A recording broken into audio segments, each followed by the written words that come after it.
Hi, everyone. Thank you again for joining me for our recall management webinar today. I really appreciate it.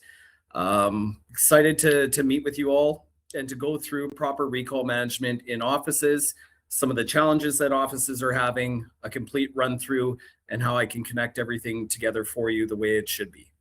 A few housekeeping items for today is you can use the question and answer section in the webinar here as well to be able to ask any questions that you want during the webinar. We do have a moderator here as well, so those questions will be answered as I am presenting to you. But also, if there's any questions and you want to meet afterwards to go over anything, please feel free to leave your contact info and I'll make sure to connect with you right after. So let's just start with what we're doing here today. So there's a purpose to everything, right? The purpose is to learn proper recall management, and why this is important. There's lots of different points, but mainly the biggest point is, with my experiences in talking to our clients over the years, the biggest struggle point in an office is making sure we're on top of our recalls. Now, a lot of times we don't give the admin team all the credit that they really deserve, and we kind of take for granted sometimes that they have 9, 10, 15 different things going on at the same time.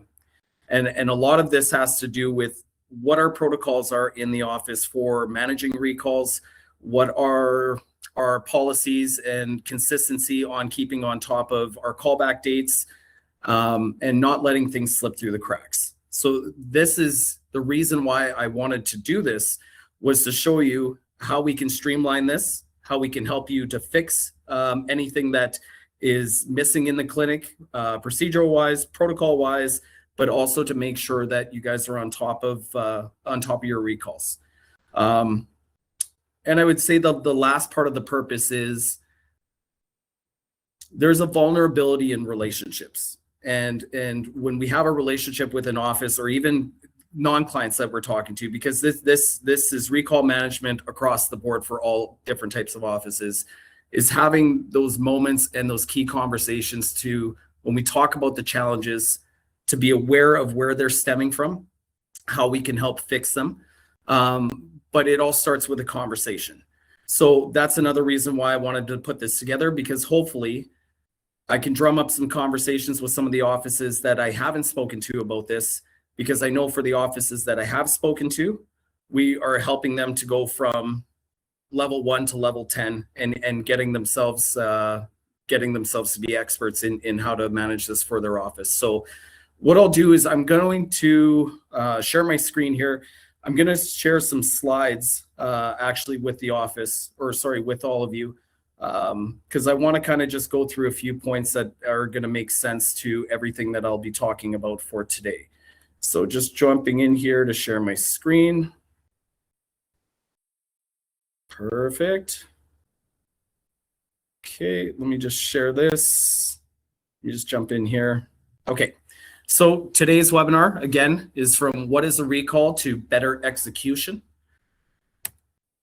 And we'll start with what is a recall. So let's break it down into context. What is a recall? Well, a recall at its very base and foundation is, it's a reminder or a call to action that we need to do something.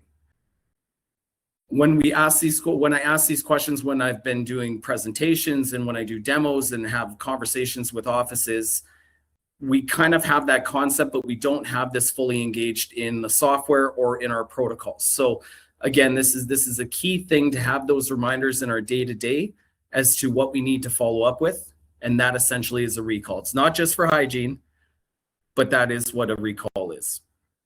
Now I'm going to jump into the next slide. I like to call this one truth bombs. And it's a bunch of statistics that we will see here that I was able to source and share with you guys, so we can see exactly what this actually looks like in terms of numbers and statistics. So I'll just give you a quick second to look through this, and then I'm going to share some information on that as well.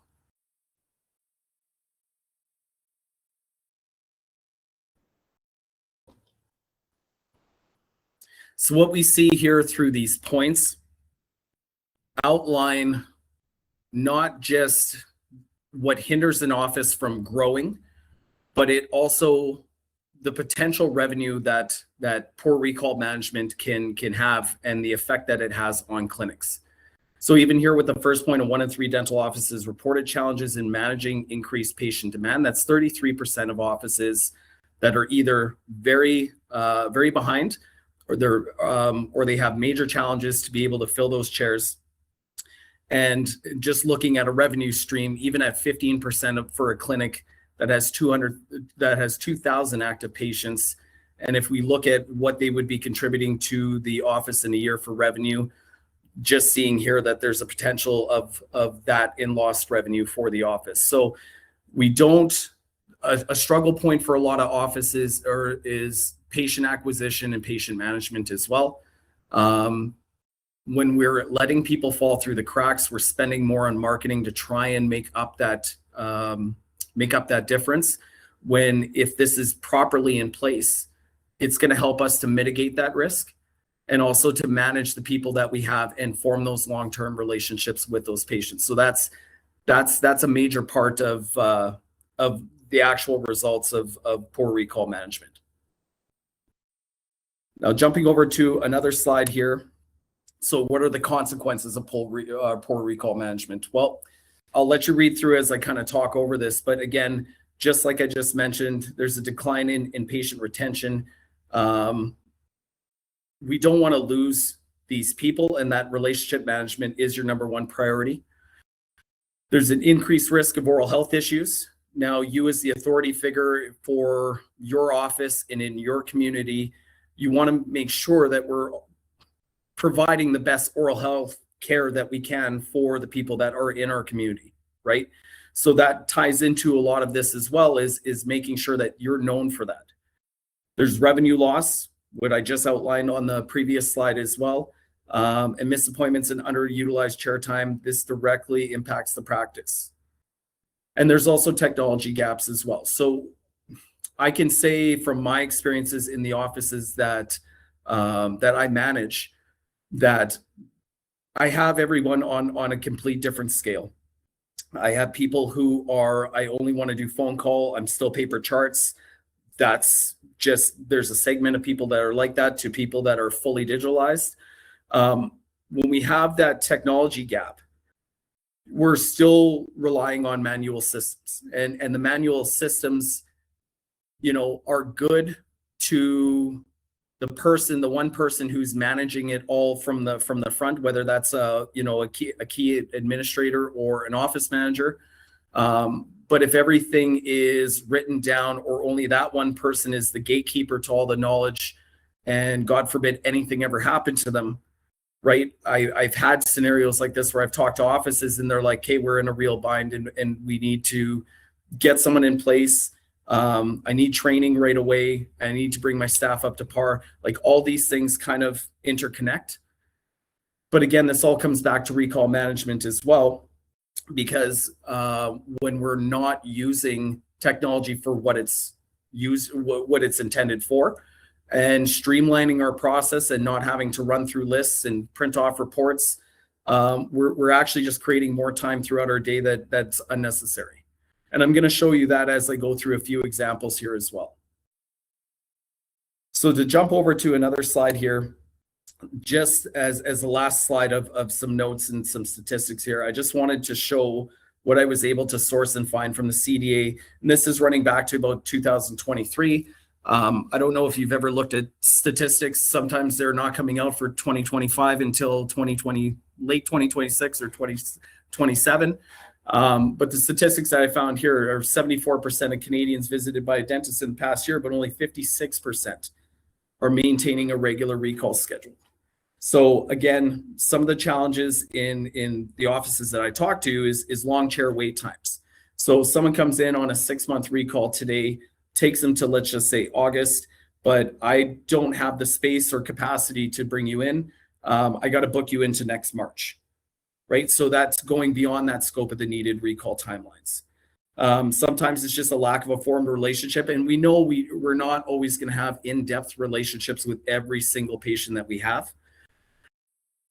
But also having that education and forming that relationship on those first visits and to do that consistently as well will help stymie those people from not coming back and coming to see you. Not being able to connect with the patient during office hours.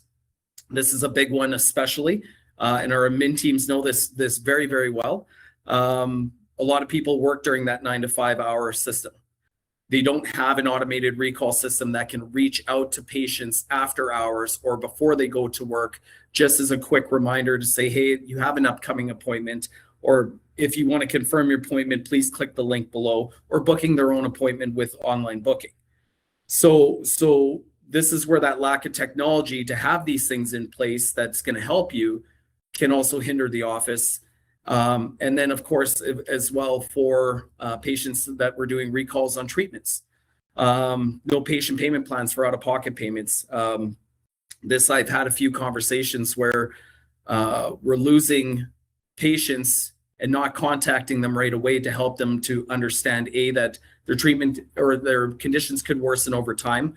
Of course, from what we're looking at for today, maybe someone doesn't have insurance, but how can we help them to accommodate them so we can get them the work done and make it equitable for them to be able to form that relationship with you again, to know that you're out there to help them, whether it's payment plans or whatever it could be, to make sure that that they're coming back. And then preventative care obviously accounts for over 60% of dental visits, right? Yet a lot of patients, they only return when symptomatic. These are all coming from the CDA themselves. So this kind of pulls everything full circle to what I'm about to show you, because I'm going to start with the dental dashboard and why this is key for an office to have. I have had more influx here. I'm just going to flip my screen here to the dental dashboard. This is just an example of what this would look like. But I have had more dental dashboard reviews and people asking to see what the data in their program is really telling them, what they're missing on reports. And yes, we can look at revenue numbers each year. Costs go up. We change our fees to kind of match that. And it looks good on paper.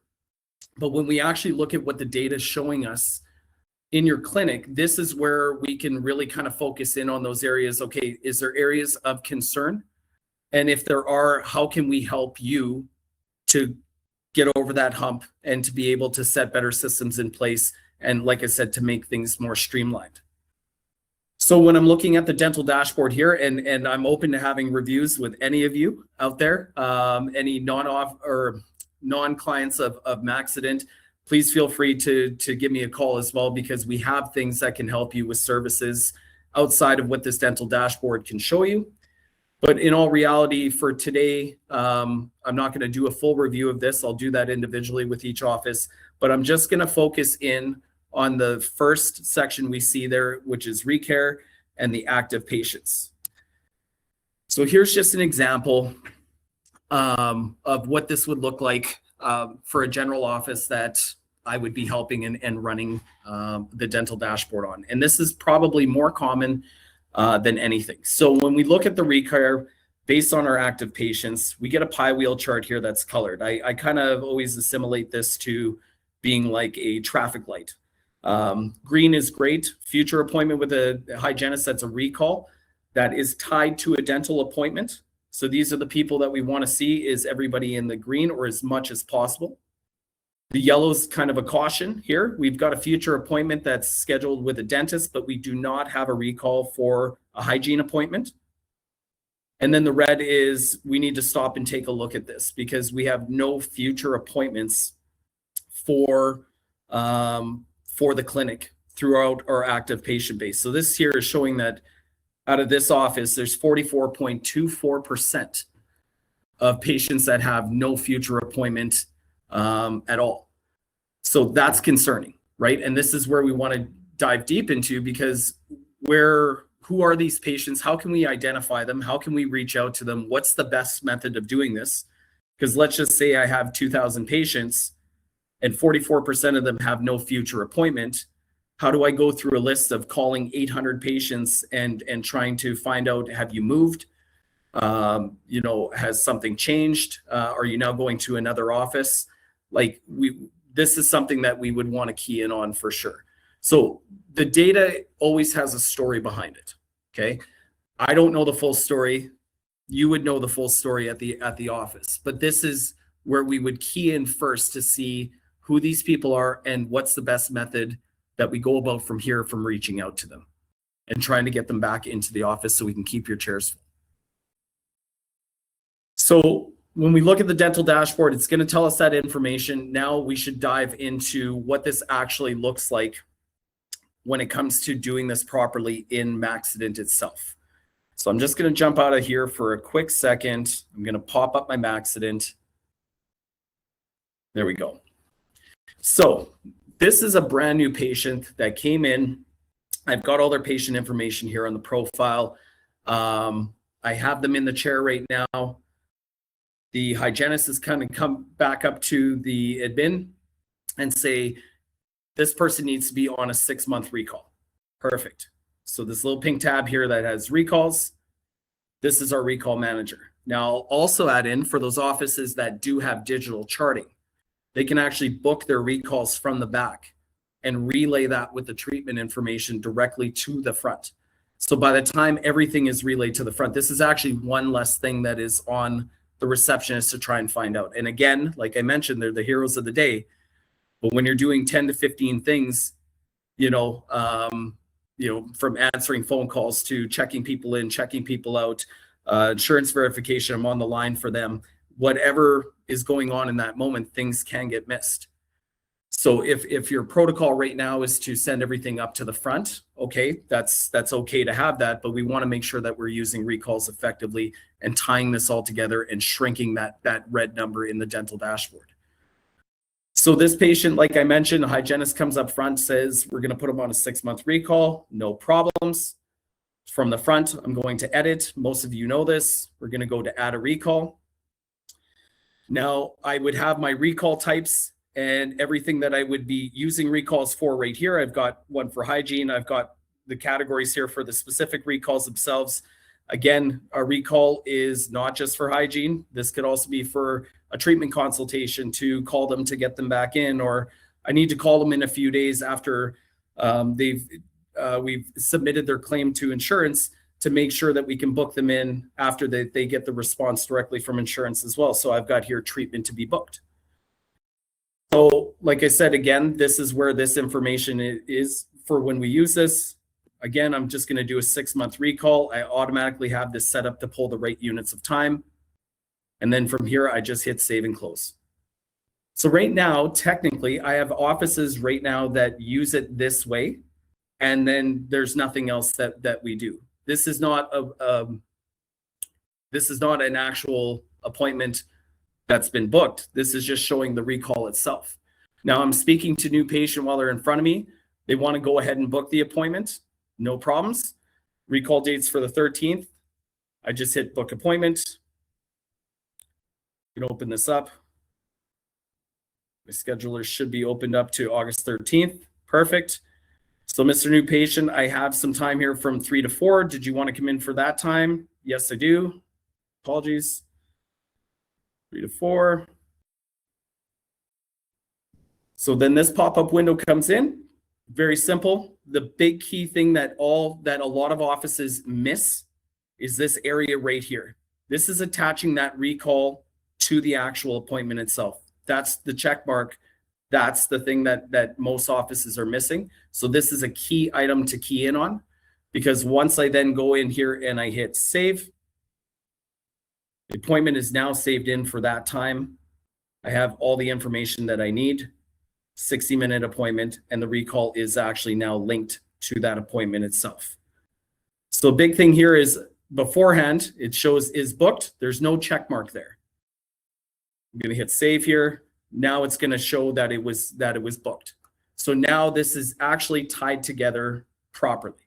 So this is how we want to book all of our recalls, is using that checkbox in the appointment, in the scheduler itself. Once we do that and we come back, this is all tracked together. This takes that number out of the red, puts it into the green.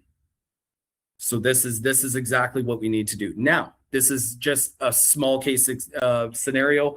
This is not one that you get 9 times out of 10, that's for sure. So a lot of times we have to then do a different type of booking for somebody. So I'm just going to go in here. I'm going to find my patient. Here we go. Let's take Happy Dad for an example here. So I've got 2 people in this family. I've got a husband and wife team. So we got Happy Dad and Busy Mom, because we know Mom is very busy all the time with her schedule as well. So again, if I'm going to see Happy Dad here, let's just say for the first time for this webinar as well, again, receptionist or the hygienist comes up to the front, says we want to book this person on a 6-month recall, no problem. I can add in my recall again from my list here, 6 months. Let's go up one. There we are. Save and close. Beautiful. Happy Dad says, you know what? I'm happy to book for that day. No problems. Let's go and book that appointment. Again, taking me back to my scheduler. So Happy Dad, would 4:15 to 5:15 work? Yes, it would. No problems. Again, I'm going to click this checkbox here, make sure that everything is linked together. Hit save. Done. Going back to my accident. Hit save. We've got that booked. Now, Busy Mom comes up to the front, and the hygienist says the same thing. We're going to put Busy Mom on a 6-month recall. No problems. So again, we're just going to add her recall here. Save and close. We've got that in place. But Busy Mom is Busy Mom, and she tells us, look, I am very busy. I don't know for sure if I can make it that on the 13th, like whatever 6 months is from now. Can you give me a call ahead of time, and I'll see what my schedule looks like? For sure. That being said, how much of advance notice do you need? 2 weeks, maybe a month ahead? Happy Mom says 2 weeks, no problem. This part here is just as crucial, because this is already pulling to the actual recall date here of August 13th. So when I'm looking here, that's the recall date. I need to set something up in the system to have a next call date. I need to have some sort of reminder for myself. So it's like a recall on a recall is kind of how I look at this. So I'm going to set my next call date. I can just hit my drop down. She mentioned she would like a call 2 weeks before. No problems. I'm going to set that up here for 2 weeks before, which is July 30th. And now I'm going to just save this in place. Now we notice that it's not booked. It's not checked off here. Recall date set there. My next call date is set in place for here. Now this is kind of where the contention point comes for some offices, because they will leave it here and they will actually either write on pieces of paper or sticky notes or print off a list of who I need to call. We're not managing this actually the way that it's intended to be managed. So what I'm going to show you now is the one key part that pulls everything together for these recalls. Under operations here, we have our never lose a patient recall and appointment system. This is the window in the list that you want to be working out of. This will keep everything connected as well. And this is going to completely streamline your day.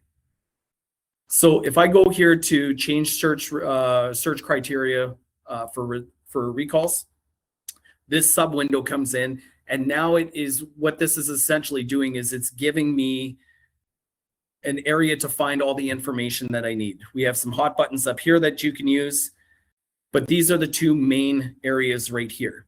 So if I wanted to go back and see all my recalls that are overdue, for an example, I have a from and to date that I can select from. So even if I double click on here, I'm just going to go back to December 1st to today. You're going to leave. You can click on types and you can go select specific types. If you leave this unchecked, it is going to show you everything that falls under for all these types. And then from here, I can just press not booked. When I go to OK here, this shows me a list here. And again, I'm working on a test database, so this doesn't look like what it should look like. But I know in speaking with offices, they have hundreds of patients that fall in this list itself. That is okay. This is what's showing us that is overdue or it fell between these periods that we hadn't reached out to and hadn't booked an appointment for. So this list is crucial for you to be able to look at from the data that we can pull. showing here, and we can help you to clean this up for you. So, and also not just help you to clean it up, we're going to also show you how to do this as well and how to manage this properly. But the main thing from today is us looking back at the filters and actually looking at what that next call date looks like, because this is the window that you would be working out of every single day. So I'm going to go to change the search criteria for recalls. I don't want to see all my overdues or anything between a date range. I want to see my next call date.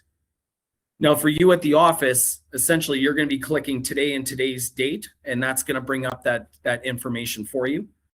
Because I've set a few appointments ahead of time for 6 months from now through these patients that I've shown you, I'm just going to set my from date to August 11th, my to date to August 11th. So we're going to just pretend that it's August 11th today. So I'm hitting the today and today. I want to see everything that's in my list here that I need to call for today. I can specifically pick by type, but I want to see everything and everything that is not booked. So when I go to OK, here we go. And as you can probably see, I've got my Team Canada shirt on, and I'm a hockey fanatic, so you might recognize some of these names that are on here. That's just how I roll with my test database. But from this window, this is the window that you would be working out of each day. So by me having to make these calls ahead of time for the patients to confirm, if I don't have an additional layer of communication with the office, like having a patient communication program that's automatically going to send reminders or automatically send a text or an email where they can automatically click and confirm their appointment. This is just my call list right here. So this is talking about that hybrid approach. So I go on Mr. Adam Lowry here. Actually, let's start with Dustin Bufflin up top here. So now I am going to look down here because this is the history of calls made to the patient. So I had called and left a voicemail back on October 23rd for the patient. If we have automated reminders going out, they will also track in this area too. So the admin team knows that reminders have been sent out. But today I'm going to give Dustin a quick call. I'm just going to hit add call. And on the call, I got the voicemail. So I'm just going to leave a message here that got VM and then left message on answering machine. Save and close. So now it's been tracked here for the call that I had today. Now this is the other most important part of today's discussion, is following the office's protocols. Like, what systems do we have in place to keep consistent with what our follow-ups dictate? So for today, I called Dustin. I'm going to say for my clinic, Jamesers Dental, that we need to call them 3 business days after if we don't get a hold of them on this date. No problems. Right here is the next call date. As soon as I click on here, I'm just going to go 3 days ahead, move my next call date up to the 14th, save my changes, and you will see that Dustin is now taken out of this list. So this is just scratching him off my to-do list for today, but he will be on the to-do list for the 14th. And it's the same thing here. So let's just say Sidney Crosby, I'm just going to go in here, called, wants to book on the 14th, no problems. So I've made a note that I called, got a hold of him, wants to book on the 14th. I simply go to book appointment. It's going to take me to the 14th here in my scheduler. I'm talking to Sydney on the call. He says that 12 p.m. is going to work for him for his appointment. No problems. Again, I want to make sure that this is updated and the recall is associated to the appointment itself. I'm going to hit save. There we go. Sydney is now booked in for that appointment. I'm now going to go back, and Sidney Crosby is now taken off the list. So again, this should be your working list each day. And this will tie absolutely everything together. And when it's tied together, like I showed you with the dental dashboard, the main thing here is that we want to make sure that the green is maximized as possible and that red is minimized. And this is the way that it's going to help you to do that. So this is the proper way to manage your recalls inside of your software. So another thing that I'm going to quickly jump to is patient communication. So I'm actually just going to close this here. And I'm going to open up this tab here. So in Engage B, this is our patient communication program. I'm just going to quickly sign in. I want to show you a few things when it comes to the automation, and more primarily to recalls themselves. So recalls here, if I go to the automation that I'd set up, I have a very simplistic setup here for what I want the communication system to do on my behalf, on top of any phone calls that I need to make. And hopefully these will also be calls to action for that patient as well. So right now, this is the date of when their recall is due in Maxident. Okay, so let's just say it's today. 45 days before the actual day is coming up, they would get an automated message that would come out to let them know that we have an upcoming, you have an upcoming checkup that we need to schedule for. Please give our office a call and we can book you in as soon as possible, right? They're just getting a reminder either via text or via email. We want to do this ahead of time because we want to minimize anything that's coming closer to the actual date that we haven't gotten a hold of that might spill over into overdue. Because as we know, when we start going into overdue, the conditions start to worsen, and it's a different conversation at that point. So normally we would start here 60 days before, 45 days before, whatever that we can do. Now, 30 days before, if there has been no response to that message that's been sent out, sending out a different type of template to and message to the patient, basically saying, hey, we're coming due to our anniversary date for our next hygiene recall appointment. Please give us a call at this number so we can book you in. For the offices that have online booking, we can also embed that online booking link into the message itself, or if you want to book online, please click the link and you can book your appointment from here. We want to give them every opportunity to book that appointment for us to minimize some of that work up front and have that shouldered, but also to fix anything that could go wrong with patients being too far behind on their recalls down the road. So again, 30 days before, 14 days before, I have another message that's coming up saying you have an upcoming appointment. Please give us a call. So again, it's doing its due diligence. This isn't spamming anybody. This is just making sure that you're on top of it, showing how much you care about their oral hygiene and that we really want to get them booked in. So here is the date of the recall itself. And then I have some automation set up for afterwards if they've missed that recall appointment, if you were not able to get a hold of them, if they have not reached out to you.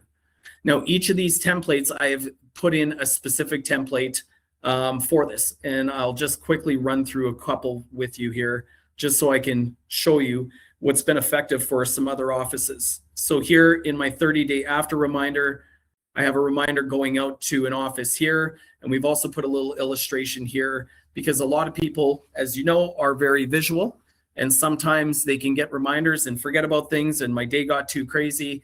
But sometimes also that acknowledgement when you see something visual helps you to also be able to see for yourself if this is something, oh yeah, you know what?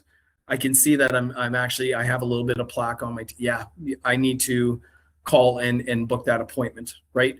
But these, like the way that I have these set up, will also show conditions in different ways as these reminders go. So again, image of what healthy gums look like in gums that have gingivitis. So again, these are all different types of things that you can utilize to also be part of that hybrid approach. Because again, if we're just calling and it's just voicemails and we can't get through, there are other ways to supplement this and tie this all together. And we noticed that the offices with the patient communication and just in the feedback from the phone calls that I get, wow, this is helping. Or this is making my life a lot easier up front because people are now starting to recognize, oh, okay, so I'm going to get the reminders ahead of my appointment. Okay, so it helps them to engage back with you. And another key feature too, with patient communication that also helps to tie into recalls is maybe we've called a few times and we're getting those voicemails. Maybe we've sent out some messages. We're not getting any response. The way that society is now, everyone is kind of it just feels like they're just paired to their phones all the way back through and through. Even right here, if I'm going to use the two-way texting, this is a huge feature as well, because right from your keyboard, you can directly text the patient to say, hey, I've reached out a few times. I haven't been able to get a hold of you. Is there a good day and time where I can call so we can connect about your next appointment? You just send off a text from here. The dashboard also tells you right on the side who you're talking to, next appointment, last appointment, patient AR summary. So this is a tool that you could be utilizing in so many different ways. But again, we want to open up the lines of communication, and we all know how it is. You can give someone a call, they don't pick up, but you fire them a text 2 seconds later and they're like, hey, how's it going? It's just the way that some people are programmed. So we want to make sure that we have all these lines of communication open again, and we're utilizing these with the office. So here, I'm just going to dive back into the last set of slides here that I have. So we've gone through the recall management mechanics 101, showed you exactly what to do with and how to manage this properly in your system, tie everything together. So this is using patient communication to its fullest, just exactly what we were just talking about. So having that conversation to go, okay, so what are your office's protocols, and sending those reminders and confirmation text to email. I have some offices that I just want to send a 7-day before reminder and a 1-day before reminder to the patient, because we actively call them all the time, and we find that works great. Okay, but but in that same conversation, maybe something is mentioned about, we have a lot of people on an ASAP list and we have late cancellations all the time. That tells me that we should look at this to expand those protocols. 7 days before is just not enough time for some people for you to get a hold of, or for them to get a hold of you. So why don't we start 2 weeks or a month ahead of time to make sure that we're fully utilizing our time to get those people in case they cancel last minute, or to avoid canceling at last minute, but also giving you enough time up front to go, okay, if this person isn't showing up and I need to book somebody, I need to be reaching out to my ASAP list. Utilizing the two-way texting functionality, like I just mentioned, it's absolutely key. A lot of patients love it. And then this way they can always text back to you as well if they have any questions for you. There is a section in EngageB where we can actually filter patients with the blast filters within EngageB to utilize. So I want to see all of my active patients who are missing their recalls. We can then create a blast either by text or by email to be blasted out to all of these patients, again with some information and just saying, hey, we noticed that your appointment's overdue. Your oral health care is really important to us. Please give us a call, as we'd love to book you in for your next appointment. Right? You can use those filters for all your unscheduled appointments, saying the same thing. Your oral health care is really important to us. We noticed that we haven't booked your appointment for your current treatment plan. Please give our office a call for etc. to book it. And then, like I said here, this kind of comes hand in hand with the blast modes as well, to text or email your patients. But it's not just for the filters. This can be done for educational posts, which are huge, especially if you're looking at enhancing your marketing. This is part of the SEO that I can have conversations with offices on, because I'm finding that more and more offices are now looking to expand their marketing or market in different ways to make sure that they're fully utilizing that. But educational posts are a huge thing. It could be office newsletters, it could be holiday hours, it could be promotions, teeth whitening promotion, anything that you have. You can use these programs to blast these out and also gain that engagement back from them. So best practices to improve recall protocols. Well, implementing an automated recall software with the text and email reminders is huge. Training staff to prioritize the recall follow-ups during downtime and manageable protocols for reach outs. Hybrid approach is key.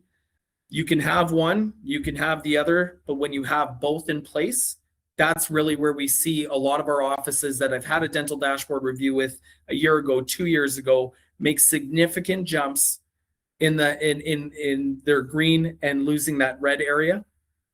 Educating patients, as we know, that's always the best way to improve the recall protocols, because when you have that relationship with the patient itself, it just goes a long way for them to be able to not only have trust for you, but to come back to those appointments because they know the importance of it. And then also monitoring your recall metrics monthly. This is a big thing too, and something that's really underlooked or underutilized. When we have the dental dashboard installed, it comes with its own set reports for the dental dashboard, but also throughout the other reports, looking at all of my recalls, patients that are overdue, or all of my treatment recalls that I just have unscheduled still. If I have you need to also keep in mind that we should be defining our patients as well as to what is actually an active patient. I have some offices right now that they'll see 2,000 patients in a year, and I'm fictitiously just throwing out numbers here. We do a patient mask in the Maxident software, and it shows that they have 5,000 patients. Well, that tells me a few things. That tells me that we're not unchecking or making someone inactive. We don't really have a metric in place to what defines an inactive patient. Most offices, it's going to be someone who hasn't been back in 18 to 24 months. I have some offices that are still going up to 36 months because they might, they might have some patients that still have COVID hesitance that just haven't been back. I actually was talking to an office last week about this too, that the patient just called after 4 years, wanted to book an appointment. Well, chances are they're booking an appointment because something's happened. They have a sensitivity or an emergency that they need to come see you with, so they've kind of held off. Or maybe they have now kind of gotten over that hump to go back into a regular schedule with medical or dental. Either which way, defining your active patients actually will help define your statistics as well. So when we're looking at this and saying, okay, the statistics that's showing in dental dashboard is showing for 5,000 patients that you think that you have, but you're only seeing 2,000 a year. So we can do some cleanup of data by running some scripts based on what your definition is. So we can bulk mark everyone after 24 months, let's just say, as inactive. And that was the one question I got back from that same doctor when we were having the meeting was, okay, so they called after 4 years, but they were marked inactive. That's fine. It's one checkbox on their profile to just make them active again.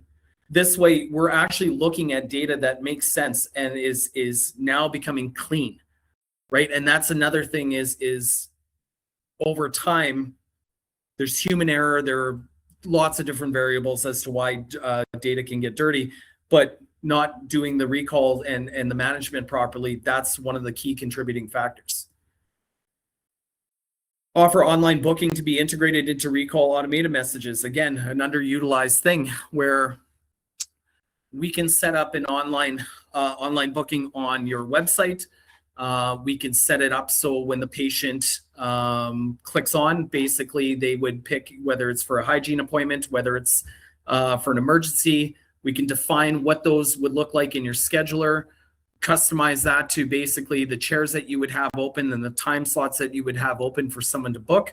And we also put in parameters as well to make sure that someone between a 2-hour opening from 3 to 5 p.m. can't book at like 4 or 3:15 to 4:15 and not allow someone else to book within that time.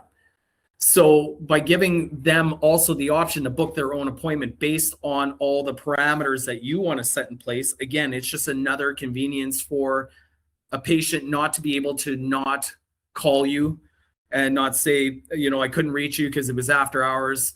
Because a lot of people now are just working past that 6 o'clock. So they will book when they think it's appropriate. That also brings down the amount of cancellations as well, because they're doing this on their own schedule, and it's taking away from the influx of calls that an office is going through.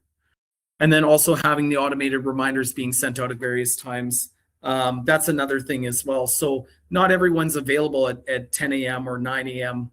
And what we've noticed with some offices is just based on their demographic, and people that are working late in their areas, we've changed their reminders to go out at 6 p.m. when someone is generally, around that dinner time or just after that. Again, this is just varied to make sure that, they're not all going out at 10 a.m. One may go out at 10 a.m., one may go out at 4 p.m., one may go out at 6 p.m. We can vary these things, but again, you're just giving them the opportunities to be visible to your message when they have the downtime to be able to actually think about it and not put their phone away, right? Or again, not answering their phone because they're at work during those times and their work hours are the same opening hours that you have at the clinic. So overall, we've gone through a lot of stuff here. I'm hoping that I touched on everything here. Recall management from white belt to black belt. I feel like today's webinar is really kind of a white belt to red belt because we went over the generalities of how to manage the recall systems better, but also to do it properly. And I think down the road, what I'm thinking is I will have a red belt to black belt type webinar maybe a few months from now as well, where we're gonna go over advanced cases and complicated recall system, like recall management in a bigger capacity. Because again, this is just 101 for today. But this, every office has their own differences with what they actually are using the recalls for and what they need to book for, and ways that we can also help you to keep on top of it as well. So again, I really appreciate the time for me to be able to go over everything with you. If anyone's left some messages in the Q&A, that's great. The moderator's taking care of that. I think a lot of people here will also, if you don't have the dental dashboard involved or installed already, then let's have a conversation. I'll do a follow-up with you within the next week. I'll make sure that we can look at these statistics and let's just see where everything's at and see what your struggles and challenges are, because that's exactly what we're here to do. Streamline it to help you. And again, your successes are our successes at the end of the day. So from me to all of you, I just want to say thank you for joining me today. Really, really appreciate it. If you have any questions, please feel free as well to reach out. I am always here. I believe all of you also have my phone number and contact information. If not, I will make sure that I pass that along with my reach out that I'll be doing soon. So I hope you guys all have a great rest of the day ahead, and I will talk to you soon.